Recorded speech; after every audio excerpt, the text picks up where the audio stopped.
Un saludo amigos, buenas noches. Bienvenidos a Crónica de la Iglesia, el espacio semanal con el que repasamos la actualidad más reciente de la Archidiócesis de Toledo. Les invitamos a que tomen parte de este programa en el que les ofrecemos algunos temas especialmente noticiosos que han tenido que ver con nuestra iglesia local en los últimos 7 días. Muy cerca ya, como estamos de la antesala de la Semana Santa, verán que este año hay muy poca temperatura devocional. Es lo que toca. Con todo les ofrecemos informaciones que les resulten ciertamente útiles. Ya nos dirán si ha sido posible. Comenzamos. Este viernes se celebraba en la Catedral Primada la solemnidad de San José, esposo de la Virgen María, una nueva ocasión para que el señor arzobispo volviera a invitar a toda la archidiócesis a poner la figura e intercesión del custodio en el corazón de nuestra vida diocesana. El prelado lleva algunos meses, lo que llevamos de año josefino, invitando a que el modelo y la intercesión de San José ha de acompañar espiritualmente toda la pastoral, en las parroquias, movimientos, delegaciones diocesanas y en los seminarios. El pasado 8 de diciembre comenzaba el año de San José, convocado por el Papa Francisco ante el 150 aniversario de la proclamación del esposo de la Virgen como patrono y protector de la Iglesia Universal. El señor arzobispo de Toledo escribió una carta pastoral destacando los 3 aspectos del amor que manifestó el que ha sido cabeza de la Sagrada Familia de Nazaret. Un texto bajo el título San José del Evangelio ruega por nosotros. En la línea de lo que dice el Papa es poner toda nuestra archidiócesis de Toledo bajo la protección y el patrocinio de San José, para que cuide a nuestros niños, a nuestros mayores, para que cuide nuestro seminario, para que cuide nuestras familias, para que cuide nuestros enfermos, para que nos ayude, para que lo que es la misión de un santo, que es interceder. En la carta el prelado toledano declaraba que nos llena de esperanza tenerle como protector y patrono de la Iglesia. Una figura realmente importantísima la de San José, también como pasa con todas las cosas a veces olvidada, cuando su papel fue fundamental. ¿Qué pretendemos también, unidos al Papa Francisco, con este jubileo de San José? Pues sobre todo 3 cosas. La primera que pretendemos es que conozcamos a fondo a este San José, que como he dicho en una pequeña carta pastoral que he escrito, es el San José del Evangelio, el que tiene como misión cuidar a María, cuidar a Jesús, cuidar a la Iglesia. Estar cerca de todos, especialmente de los que más sufren, y ser intercesor nuestro son las otras 2 características que señala en su escrito el prelado toledano, donde animaba a todos a preparar con devoción este año la fiesta de San José con la celebración de los 7 domingos previos al día de su fiesta.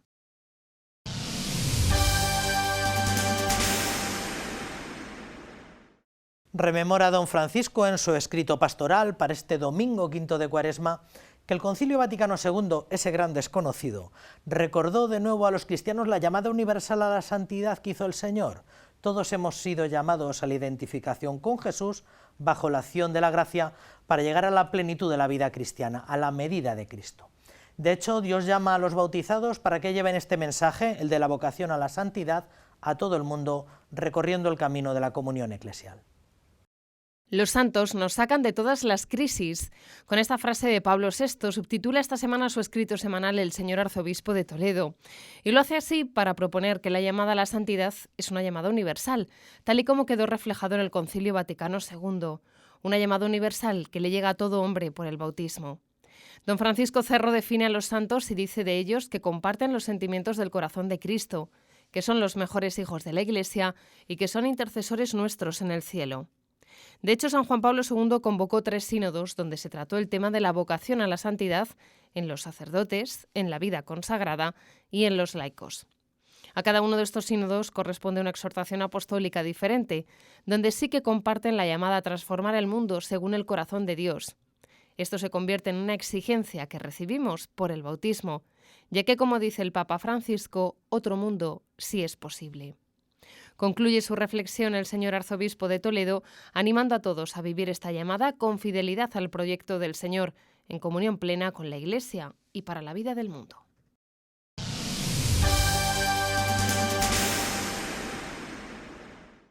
Tras un año de emergencia sanitaria, Cáritas Diocesana ha hecho balance de la acción social de esta entidad en este año tan complicado que ha tenido un gran impacto entre los más vulnerables. Su secretario general nos recuerda que, aunque no estemos confinados y la situación sanitaria parece que es mucho mejor, las necesidades continúan y se han agravado. Por ello, Cáritas Diocesana lanza la campaña de recaudación de fondos Vacúnate con la Caridad, para dar respuesta a todas las demandas que les están llegando. Hace poco más de un año, Cáritas ponía en marcha su campaña Emergencia Coronavirus ante la llegada del COVID-19. Y hoy, 12 meses más tarde, desde su sede en la calle Vida Pobre, nos vuelven a recordar que la situación no solo no ha mejorado, sino que es peor hoy para muchas familias. El escenario de empobrecimiento en nuestra Archidiócesis de Toledo se ha acrecentado y ahora volvemos a hacer un llamamiento a la generosidad de los ciudadanos para poder atender a las demandas que las personas más empobrecidas nos están haciendo. Y realmente lanzamos este SOS porque tenemos miedo de no poder atender las necesidades de todas aquellas personas que nos lo están solicitando. A pesar de que ahora el número de personas atendidas se ha estabilizado, desde Cáritas estiman una tendencia de crecimiento a lo largo de este año 2021, tal y como sucediese el año pasado. En relación a 2019, el 2020 atendimos al doble de personas que en 2019, prácticamente. Hemos hecho un testeo entre el servicio mayoritario de atención, que es el de acogida y acompañamiento, y justo el dato que nos ha salido es el doble de atenciones que en el año anterior. Asimismo, señalamos que en los 3 primeros meses de la emergencia, el número de personas atendidas se multiplicó por 3 durante el inicio de la pandemia el año pasado, entre marzo y mayo y junio. 212.658 euros es la cantidad que recogieron con la campaña Emergencia Coronavirus, que impulsaron hace ahora un año. Las diferentes áreas de Cáritas Diocesana han realizado un sencillo estudio donde explican cuál es la situación actual de muchas de las familias que acuden hoy a pedir ayuda. Aumentan las personas con irregularidad, sobrevenida y sin recursos de vivienda. Debido al agravamiento de la situación de vulnerabilidad, las necesidades en vivienda crecen significativamente. En 2019 se atendieron 169 familias, en 2020 100 más, 70% más, con un total de 286 familias, en 2021 97 familias. Ante todos estos datos, Cáritas lanza la campaña Vacúnate con la Caridad, una iniciativa que pretende recaudar fondos para así poder seguir atendiendo todas las demandas que les llegan. Un lema elegido por los trabajadores de la entidad. Esta campaña quiere dirigirse a toda la sociedad y a todas personas, entidades, empresas, asociaciones que puedan aportar su granito de arena a los más necesitados. Necesitamos la ayuda de todos. La campaña Vacúnate con la Caridad presentará en las próximas semanas diferentes iniciativas, con muchas solidarias en establecimientos comerciales, recogida de alimentos en supermercados y la apertura de una línea de emergencia en CaixaBank que permita hacer donaciones con tarjeta. Porque si hace un año Cáritas Diocesana nos hablaba de emergencia, hoy saben que la vacuna es sinónimo de esperanza. Esperanza también para quienes lo han perdido todo.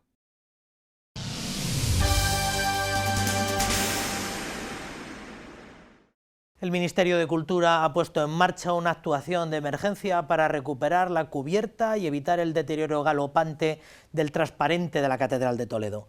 En estos momentos, tal y como reconoce el señor deán del Templo Primado, se está elaborando el proyecto de restauración que afectará a la cubierta, su estructura y los muros. Los frescos y esculturas del interior no entran en esta intervención, pero el Cabildo tiene un plan para su recuperación en un momento en el que las cuentas están muy al límite.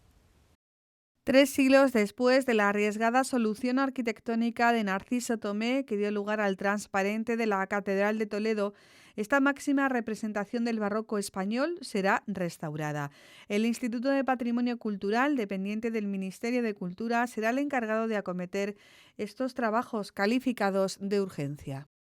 El Instituto del Patrimonio Español, el que va a emprender la restauración de la parte arquitectónica, porque es la que pueden introducir, según los estatutos de ellos, como obra de urgencia, de emergencia. Entonces ya han estado aquí los técnicos y bueno, confiamos en que ya está iniciado el proceso administrativo para realizar la obra y simplemente resta que se elija la empresa que va a desarrollar la obra y con los arquitectos que también se designen, pues empiece cuanto antes la restauración de la parte, ya digo, de tejado del transparente y de muros que protegen y envuelven el transparente. El proyecto de restauración del transparente ha venido sufriendo retrasos a pesar de su deterioro.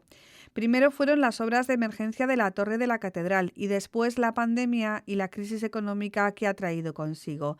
Ahora el Cabildo ha conseguido la financiación del Ministerio de Cultura con un presupuesto de 800.000 euros para acometer los trabajos arquitectónicos en tejados, cubiertas y muros. También las pinturas y esculturas necesitan de restauración. En esta ocasión el Cabildo tiene el compromiso firme de 2 fundaciones privadas. Nosotros teníamos un presupuesto de la restauración total del transparente, ahora el Ministerio de Cultura, a través del IPC, ha hecho un presupuesto que ronda los 800.000 euros para la parte arquitectónica. Entonces luego quedaría la parte de pintura y escultura, restaurarlo. Entonces esto está también en nuestro proyecto, pero no lo puede hacer ahora por vía de urgencia el Ministerio de Cultura, sino que tendría que hacerse en una segunda fase, y ahí nosotros contamos con 2 fundaciones que se han ofrecido para sufragar los gastos, y probablemente para no demorarnos, pues a lo mejor esta segunda fase de la restauración del transparente, en lugar de hacerla directamente con el Ministerio de Cultura, pues se hace a través del patrocinio de esas 2 fundaciones. A falta de adjudicar empresas y designar arquitectos, desde el Cabildo esperan que las obras comiencen coincidiendo con la llegada del buen tiempo.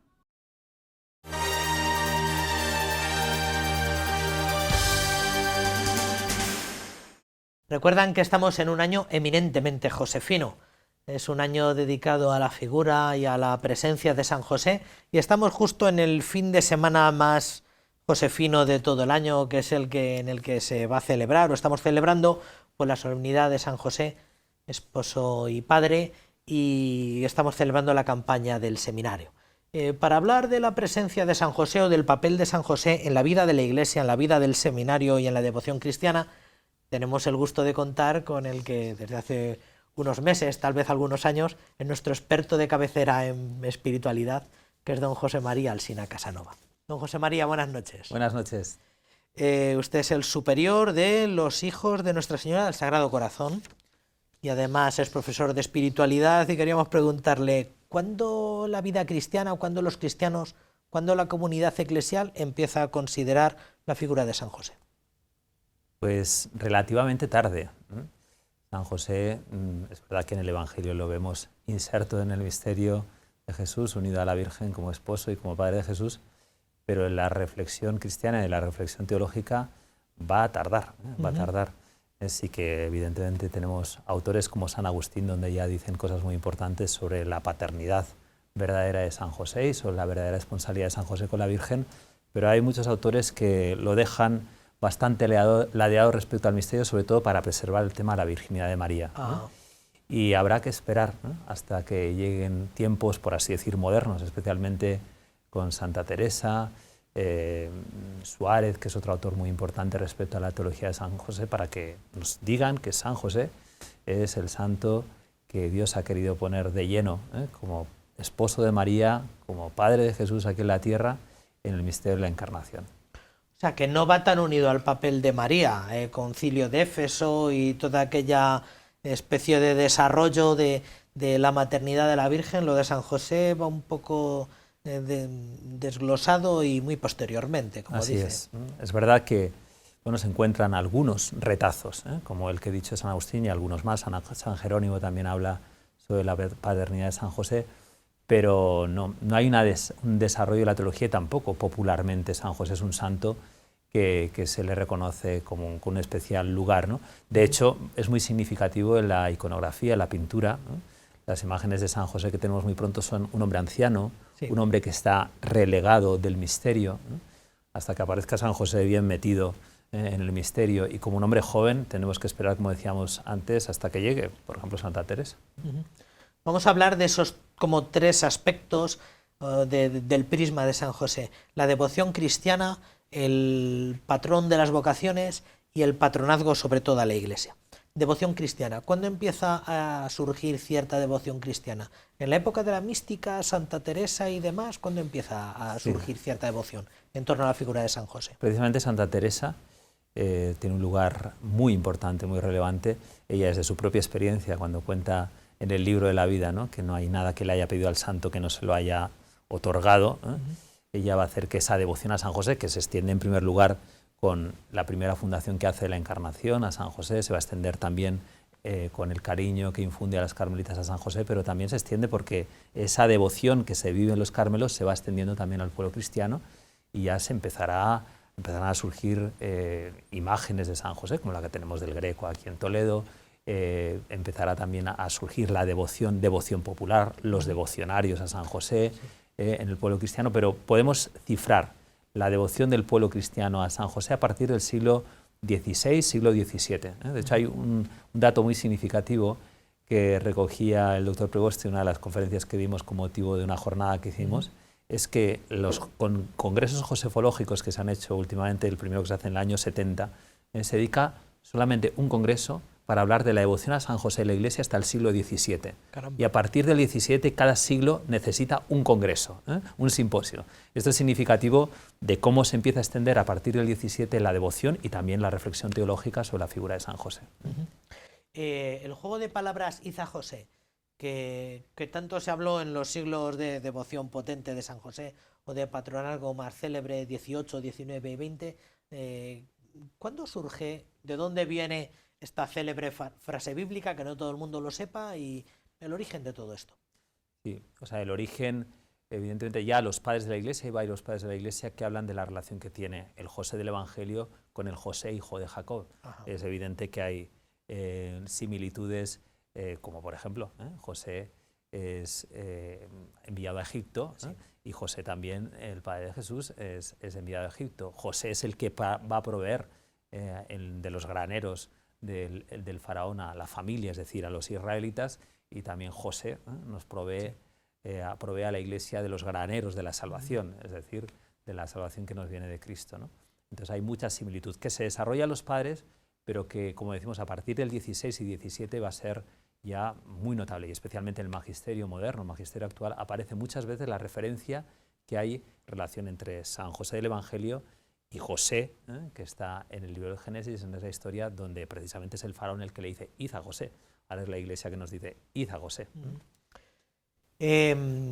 Sobre el patronazgo de José, el patronazgo de San José sobre toda la Iglesia, ¿esto de cuándo es? ¿Cuándo surge, poco más o menos? ¿León XIII? Antes. Antes. El patronazgo es del Beato Pío IX y precisamente ahora celebramos 150 años.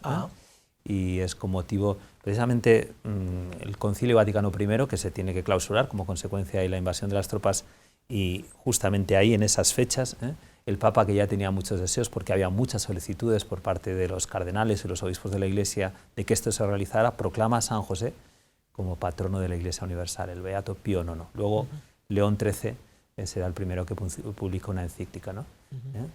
¿Y se ha ido renovando un poco de una manera explícita o de una manera sucinta este patronazgo a lo largo de pontificados, el concilio? ¿Cómo se ha ido viviendo este patronazgo? Sí, o sea, los papas desde Pío IX van continuamente a hablar de San José. León XIII hace la primera encíclica, el Papa Pío X también un gran devoto de San José, Benedicto XV, el Papa de la Paz, celebra los 50 años de la proclamación de San José como patrono de la Iglesia Universal con un motu propio que se llama Bonum Sane, que lo pone también como adalid de la paz y protector ante las revoluciones. El Papa Pío XII, como sabemos, es el que instituye la fiesta de San José Obrero, dando un cariz a esa fiesta de los obreros, que es el 1 de mayo.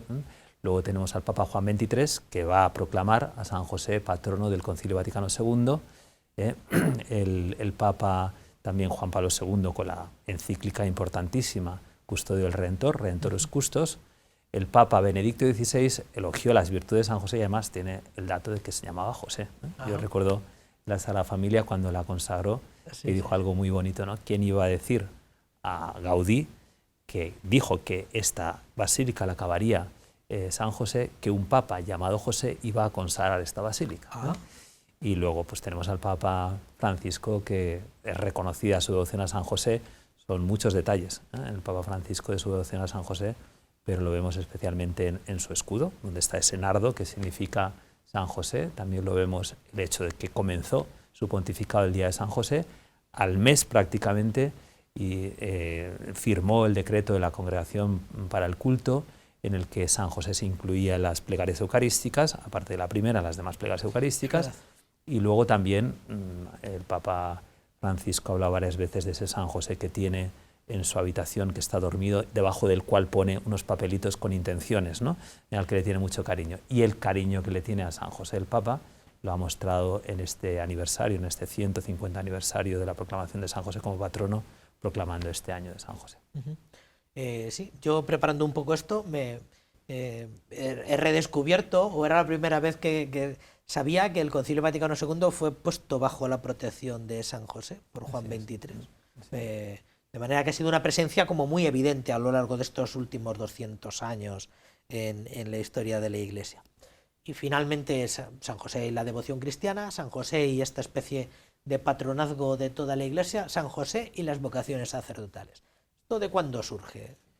Pues esto nos toca de lleno aquí en Toledo. ¿Por qué razón? Porque el gran adalid de poner a San José como patrono de las vocaciones fue el beato Domingo y Sol, que a todos los que somos de nuestra generación al menos nos suena mucho, porque los operarios diocesanos han sido nuestros formadores en el seminario, y fue precisamente Domingo y Sol, siendo un sacerdote muy joven en Tortosa, que empezó a buscar lugar para seminaristas pobres, y el obispo suyo, el obispo de Tortosa, que luego llegó a ser cardenal de Tarragona, encomendó estos seminarios al patronazgo de San José, regalándoles un famoso cuadro que pondrían en el retablo de San José. Luego de ahí vendría posteriormente la fundación de la Hermandad de los Operarios Diocesanos, que se encomendarían especialmente al patronazgo de San José, y la razón por la que Domingo y Sol entendió que San José tenía que estar bajo este patronazgo, porque San José fue de alguna manera el padre del primer seminario donde se educó Jesús, que es la Sagrada Familia.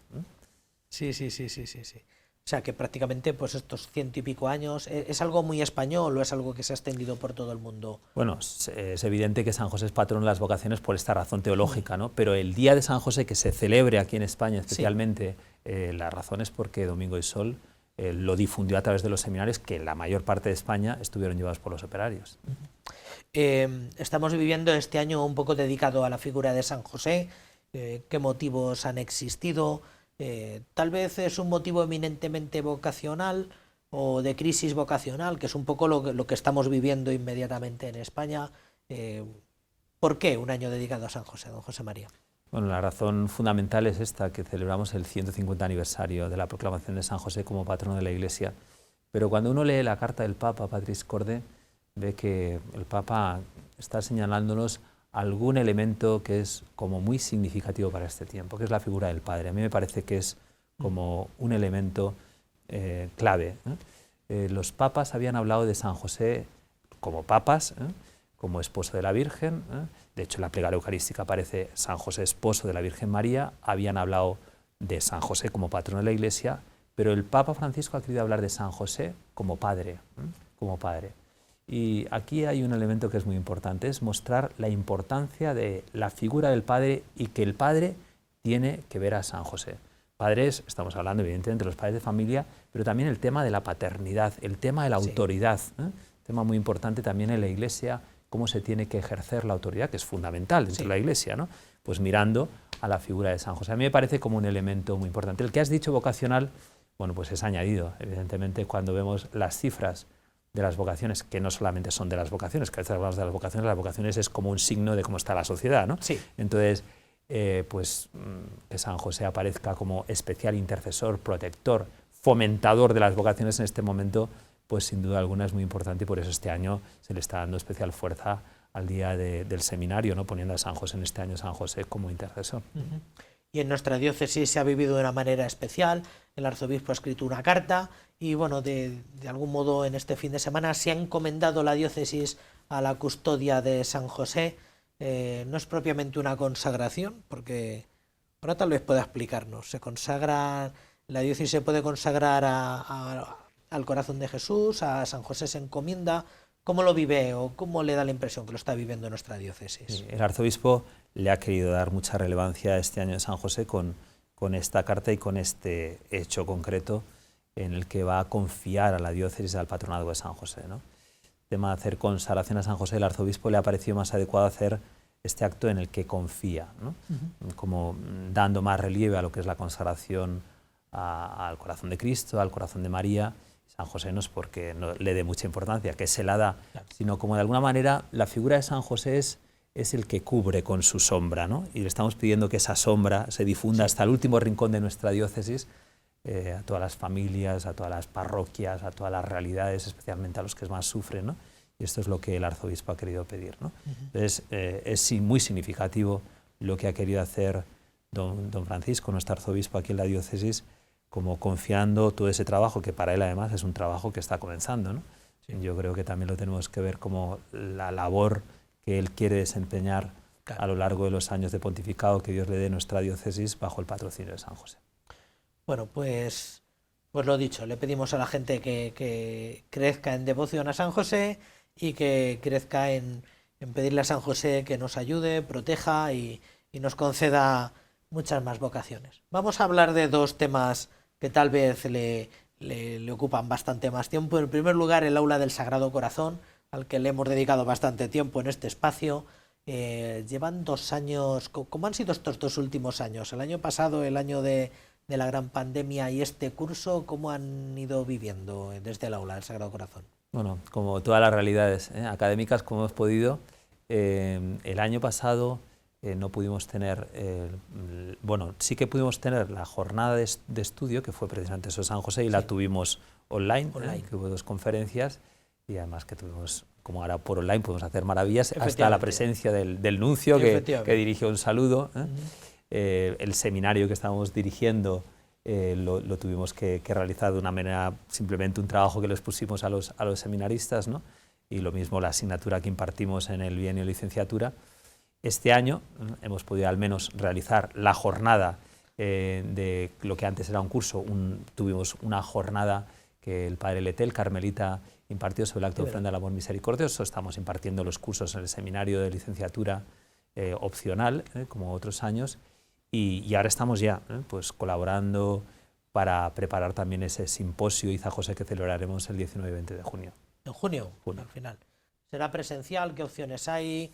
Probablemente sea también... Ahora ya tenemos la fórmula del semipresencial. Semipresencial. Entonces, lo que nos parece es que habrá un grupo de personas que están presentes, pero tanto las conferencias, algunas serán por videoconferencia y otras serán en directo, pero habrá un grupo significativo y luego lo proyectaremos para que lo puedan ver todos los que quieran participar. Bueno, ya es algo, el que podamos optar por este formato mixto, ¿no? Porque las cosas sean online y cosas presenciales. Pues incluso además se puede llegar a mucha más gente. En lo que estamos viendo de estas jornadas, por ejemplo, la conferencia del padre Letel, así en directo, pues había 100 personas, luego la han visualizado muchas más personas, ¿no?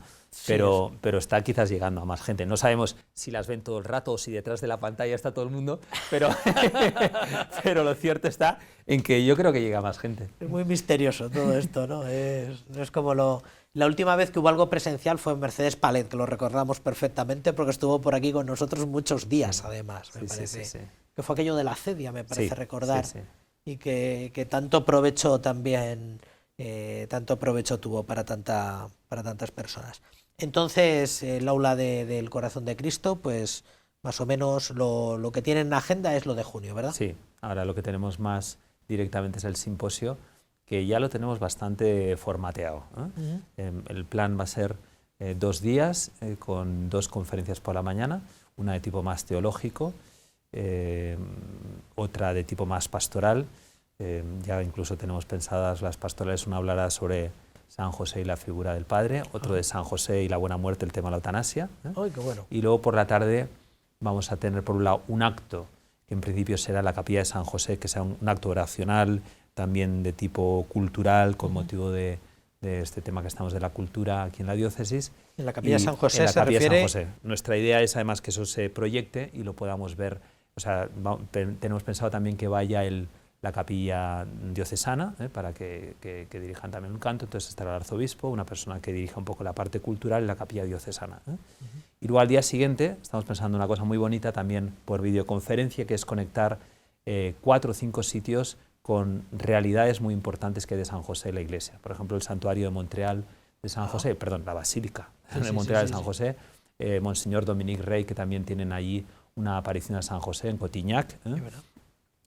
Bueno, y 3 o 4 cosas que estamos ahí tratando de conectar para hacer una interconexión y mostrar la fuerza que tiene San José en estos tiempos. Bueno, cuando le tengan todo cerrado, ponentes y todo, pues ya haremos la conveniente presentación y ya lo publicitaremos todo lo que podamos. Y finalmente otro asunto en el cual está usted presente, que es el Instituto del Corazón de Cristo, que también en estos tiempos tan aciagos pues no sabemos muy bien en qué circunstancias está. Así que recordamos su fundación, que me parece que fue un 15 de agosto. El 15 de agosto pasado de este verano. Háganos un histórico del breve recorrido que ha tenido este instituto. Bueno, el 15 de agosto efectivamente es la aprobación diocesana del Instituto del Corazón de Cristo.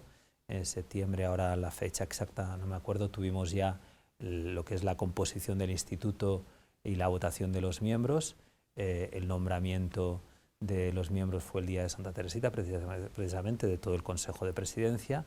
Y luego ya hemos tenido una reunión, hemos dejado un tiempo largo hasta final de febrero, donde tuvimos la reunión de todos aquellos que son miembros fundacionales. Estamos en total 30 personas, algunos representantes de instituciones y otros representantes personalmente. Estaba muy representada la diócesis de Toledo, evidentemente, y luego también de otros lugares de España, incluso de fuera. Teníamos gente que estaba del extranjero, que se unió a este acto, y en esa reunión ya pudimos presentar elementos que son importantes en la institución. Ya la tenemos registrada en el registro civil propiamente, tenemos una cuenta corriente, que es importante, tenemos también una página web que la vamos a presentar, si Dios quiere, el Día del Corazón de Jesús se va a publicitar la página web, y luego ya hay unos proyectos que se están empezando a preparar, que no los voy a anunciar porque se están trabajando, pero son muy interesantes, de proyección diocesana por un lado y de proyección extradiocesana también, para que se pueda beneficiar el instituto. Porque, ¿qué pretende el instituto? Recuérdenos, esto que es como una especie de confederación de realidades o de entidades y asociaciones que tienen como centro la espiritualidad al corazón de Jesús. ¿Qué pretende este instituto? Sí, el instituto, que tiene, por así decir, como alma a don Francisco Cerro, porque él es el que lo ha promovido ya anteriormente, pero ahora dándole un cuerpo jurídico serio aquí en nuestra diócesis, viene a ser como un lugar de encuentro, un lugar de encuentro de lo que es la espiritualidad del corazón de Cristo en distintas perspectivas. Una perspectiva que es muy importante, que es la formativa, pero también otras perspectivas como son la pastoral, otra perspectiva evidentemente que es la de la atención a los pequeños, a los pobres, a los necesitados, ¿no? Como esos 3 pilares, ¿no? Ahí se abarcan muchos aspectos, ¿no? Entonces el instituto lo que quiere es que muchas realidades que hoy en día se encuentran como dispersas, y que tienen como este elemento caracterizador la espiritualidad del corazón de Cristo, tengan un lugar de encuentro para conocernos, para promover con más fuerza aquello que hacemos, respetando la idiosincrasia de cada una de las realidades, porque no se trata de ofrecer como más cosas, ¿no? Porque cada realidad tiene su vida, sino un lugar donde nos encontremos y algunas actividades puntuales que se puedan ofrecer, y evidentemente hay cosas que se pueden ofrecer a todos, como publicaciones, como actividades que ya se han realizado, que están grabadas, material de formación, etcétera, ¿no? Pero yo lo describí así, como una gran familia donde nos encontramos para formarnos, para ayudarnos a vivir nuestra vocación en la Iglesia y para llegar especialmente a aquellos que no conocen a Jesucristo y dar a conocer su amor desde el corazón de Cristo. Sí, porque igual cuesta un poco ver el sentido o el lugar que ocupa. Hay gente que piensa, bueno, esto es como JRC, ¿no? Que pretende ser como una especie de gran familia o de confederación de movimientos. Es algo un poco distinto, aunque en ese sentido, ¿verdad? Sí, porque RC, que ahora es también una gran familia, lo que pretende es, está como muy centrada en unos encuentros, ¿no? Y compartimos esa espiritualidad en unos encuentros que tienen una característica eminentemente, que tiene un aspecto pastoral, muy de encuentro y de misión, desde ahí de misión, pero el Instituto del Corazón de Cristo tiene un aspecto de formación, como nutrirnos continuamente y desde ahí ir aglutinando todas estas cosas. Por ejemplo, lo que has dicho, JRC evidentemente está integrado entre el Instituto del Corazón de Cristo. Claro, porque es un proyecto mucho más amplio, me da la impresión, que incluye publicaciones, ámbito académico, divulgación, es algo más allá de encontrarse toda la gran familia nacional. Pues muchísimas gracias, don José María. Ya nos irá diciendo cómo contactar cuando se presente la página web. ¿Le queda mucho, poco? No, ya, o sea, lo que es el croquis, lo que es lo fundamental ya está hecho, ahora estamos rellenándolo de contenidos, cada una de las partes, pero la presentación creo que será, si Dios quiere, el Día del Corazón de Jesús. Fenomenal. Del aula del Sagrado Corazón, pues contactar con el estudio teológico, ¿verdad? Allí se puede saber todo. Y nada más. Muchas gracias por haber estado con nosotros y muchas gracias por ilustrarnos sobre todos estos temas. Muchas gracias.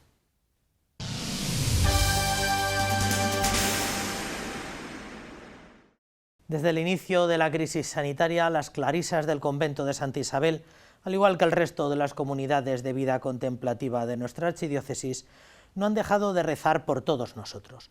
En este convento, la luz de una vela ha permanecido encendida durante este último año.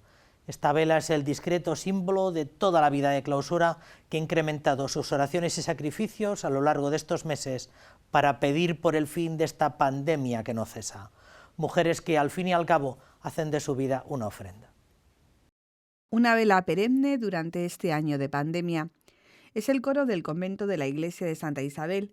Desde el primer día de pandemia, a los pies de esta talla de Jesús crucificado, luce esta vela, una llama de oración y recuerdo.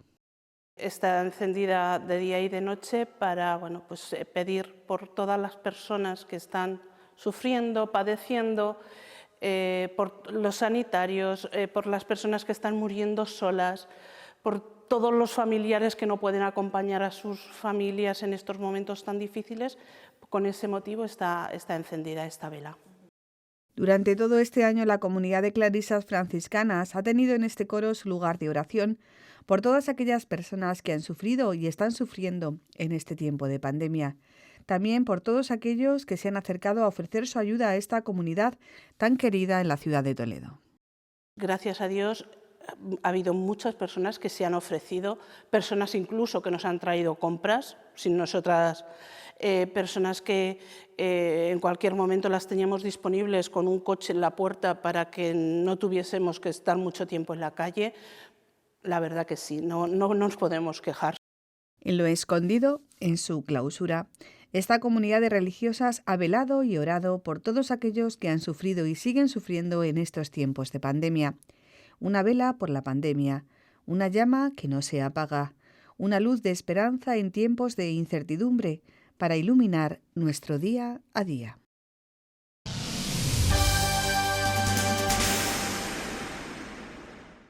Las visitas guiadas a los conventos toledanos se reanudan de nuevo este fin de semana.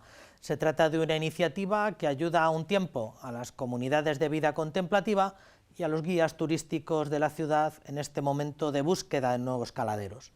Este fin de semana abre sus puertas uno de los conventos de Toledo más bellos, el de Santa Clara la Real de Toledo. Este convento y la plaza que lleva su nombre sirven de entrada al tradicional barrio conventual, uno de los paseos más bellos y auténticos de la ciudad.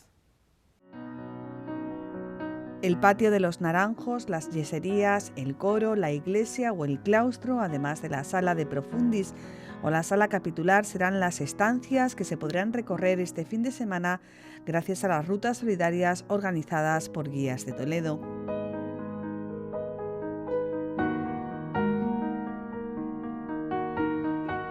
Nuestra visita comienza en la iglesia del convento, que recoge las obras de grandes artistas. Las trazas del retablo del altar mayor son obra del hijo del Greco, las pinturas de Tristán. Juan Bautista Monegro firma otro de los retablos, un conjunto artística y arquitectónicamente singular. Aquí es que lo que tenemos es una iglesia de doble nave y además en la cabecera de ambas naves tenemos dos capillas muy diferentes. Tenemos una gótica y tenemos otra renacentista. De hecho, esta es fruto de una reforma que se tuvo que hacer en la iglesia después de un incendio y además es un proyecto que hizo Jorge Manuel Theotokopoulos, el hijo del Greco. De aquí pasamos al coro, donde podemos ver una importante colección de piezas de orfebrería prácticamente desconocidas para el gran público. La serenidad del claustro, también conocido como Patio de los Laureles, nos da paso a una de las joyas de este recinto conventual, el Patio de los Naranjos. A ambos lados, dos salas prácticamente gemelas, enmarcadas por unas yeserías descubiertas hace apenas unas décadas. Fue precisamente una de las hermanas la que, picando la pared, descubrió las yeserías y en la última intervención que hizo el consorcio la sacó finalmente a la luz.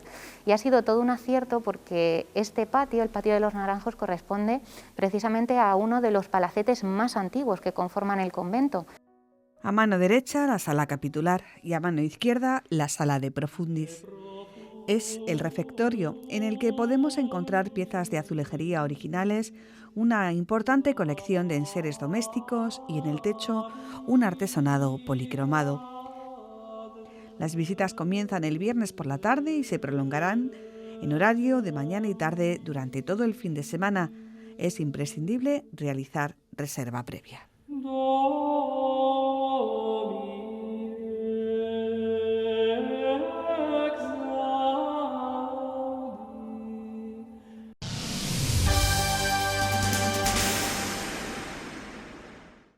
Cáritas Diocesana finaliza la semana que viene la 5ª edición de su ya clásico taller de camareras de piso en la Universidad Laboral. En plena crisis económica, Cáritas sigue ofreciendo programas de formación, convencida como está de la importancia de dignificar a los que se incorporan al proceloso mercado laboral. En todo momento se han extremado las medidas de higiene para garantizar la salud de los participantes, adaptándose a la modalidad online o usando instalaciones que permitan mantener la distancia de seguridad. Cáritas ha considerado siempre el área de empleo como una de las áreas estratégicas de su acción social, un área imprescindible hoy en plena crisis económica provocada por la pandemia del COVID-19. La próxima semana finaliza la 5ª edición del curso de camareras de pisos, que comenzó el pasado 7 de octubre. Se trata de una acción formativa que pretende la adquisición y mejora en el desempeño de las tareas relacionadas con la limpieza de pisos y alojamientos turísticos, generalmente hoteles. Son, como digo, muchísimos aspectos, es un curso bastante amplio, son más de 500 horas. Entonces, aparte de la teoría, también tienen la práctica. Este año están haciendo prácticas aquí en la Universidad Laboral, prácticas en la limpieza y prácticas en la lavandería. Eso les permite que ellas cojan una confianza que luego pueden aplicar en el terreno laboral. Más allá de la teoría y la formación que adquieren, este curso ha sido una gran oportunidad para las 10 alumnas que han participado de él, que ven ahora luz en su futuro laboral, cada vez más cercano. El curso es bastante completo, la verdad, y como dice ella, es mirar los detalles. Ahora mismo, si tú te vas a un hotel, seguramente mires a ver cómo han hecho esto, y antes, pues no te fijabas en esas cosas. Es bastante completo y a mí la verdad es que me ha gustado, aprenden muchas cosas. La siguiente edición de este curso comienza el próximo 6 de abril y el único requisito es ser demandante de empleo o contar con tarjeta roja. La mayoría parten desde cero, o bien porque no tienen estudios, o bien porque los estudios los tienen en otros países y no están homologados, y entonces pues estos cursos así amplios les permiten tener una base para poder entrar a formar parte de las agencias de trabajo temporal o de los diferentes empleos que puedan surgir. Aunque la clave de un trabajo bien hecho no reside solo en adquirir los conocimientos oportunos. Así lo reconoce Sandra, quien después de ser profesora en su país, ha visto cómo su experiencia y su título en estos momentos no le sirven para acceder al mercado laboral en el nuestro. Hacer una cama, preparar una cama normal en mi casa era común, pero no cuidando detalles, cuidando este detalle para, como quien dice, que alguien lo vaya a disfrutar. O sea, eso me parece también algo bonito. En realidad, pues hay que ponerle amor a todo lo que hacemos. Como novedad, este año desde el área de empleo pondrán en marcha el curso de limpieza de hogar, edificios y locales, que comenzará en el mes de octubre. El taller prelaboral de agricultura ecológica en Toledo y en Illescas o el de multiservicios o mantenimientos de edificios han comenzado ya sus clases. En el mes de abril está previsto que comience la siguiente edición de Camareras de Pisos, que se desarrollará hasta el 30 de septiembre. Los interesados pueden presentar sus solicitudes en la sede de Cáritas Diocesana de Toledo.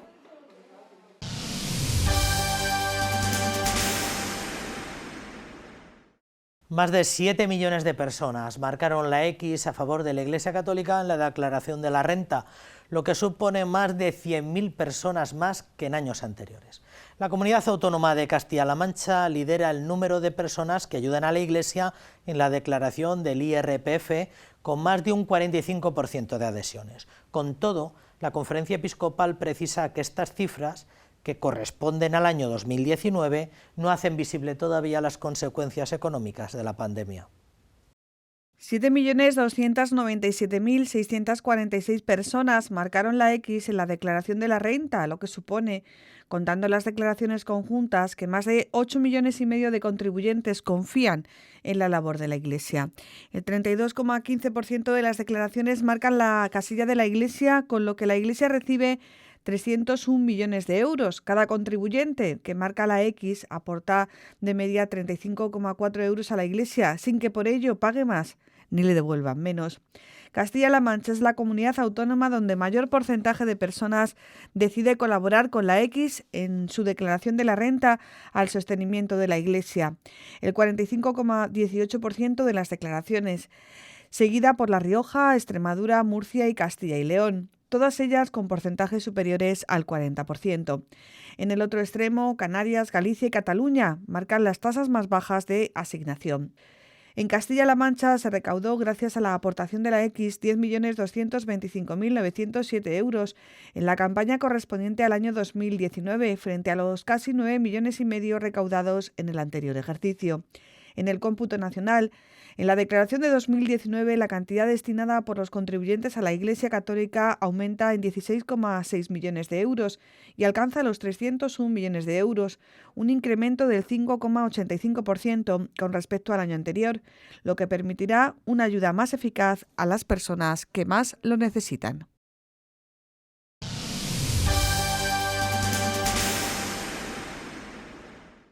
El Santo Padre ha alzado su voz en reiteradas ocasiones para invocar la paz en todo el mundo. Siria, Myanmar y Paraguay estuvieron en el corazón de Francisco, que esta semana pidió para estos países el fin de la violencia y el restablecimiento del orden y la paz.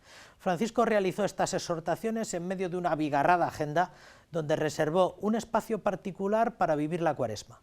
Asistió a la meditación semanal de la Curia Vaticana y celebró la Eucaristía Dominical junto a la comunidad filipina de Roma. El Papa Francisco ha aprovechado esta última semana su reconocido liderazgo internacional para seguir promoviendo desde el Evangelio la paz y el entendimiento entre los pueblos.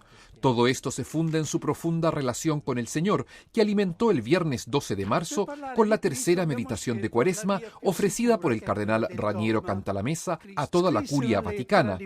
Ese mismo día el Papa Francisco sostuvo un encuentro con los participantes de un curso sobre el sacramento de la reconciliación, promovido por la Penitenciaría Apostólica.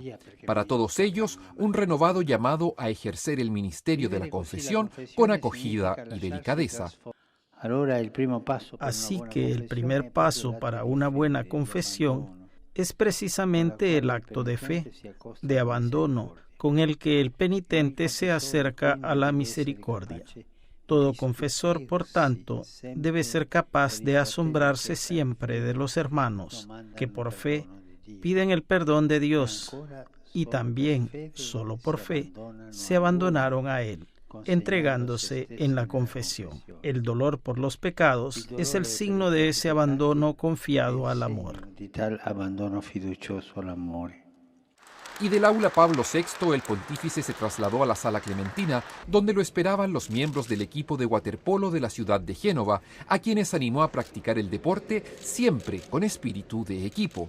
Además, ese día Francisco se dio el tiempo para recibir al presidente de Portugal, Marcelo Rebelo de Sousa, quien llegó hasta el Vaticano en visita oficial.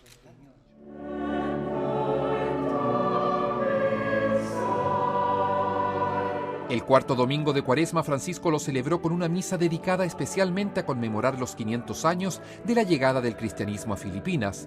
Es el tercer país con más presencia de católicos en el mundo.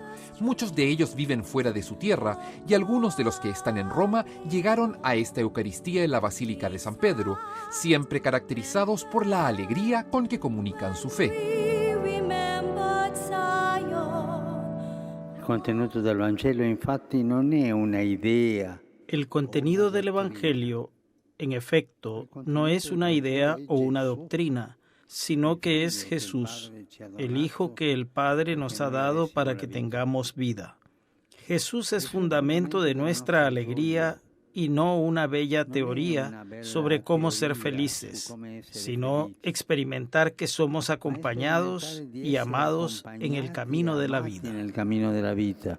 Después de la misa, el Papa oró el Ángelus y al final hizo un fuertísimo llamado por la paz en Siria, país que ya cumple 10 años bajo una cruenta guerra. Rinnovo il mio accorato appello alle parti in conflitto affinché manifestino. Renuevo mi más encarecido llamamiento a las partes en conflicto para que den muestras de buena voluntad, a fin de que se abra un rayo de esperanza para la población extenuada. Espero igualmente un compromiso decidido y renovado, constructivo y solidario por parte de la comunidad internacional para que, depuestas las armas, se pueda restablecer el tejido social y comenzar la reconstrucción y la recuperación económica. El lunes por la mañana, Francisco recibió en audiencia privada a los capitanes regentes de la pequeña República de San Marino, que se encuentra dentro del territorio italiano. Pero el corazón del pontífice sigue atento a los conflictos que hieren a las personas en el mundo. Tras su catequesis sobre la oración del miércoles en la audiencia general, el Santo Padre se refirió una vez más a la tensa realidad que vive Myanmar tras un golpe de Estado. Lo hizo evocando las imágenes de una religiosa que de rodillas en la calle pidió el cese de la violencia.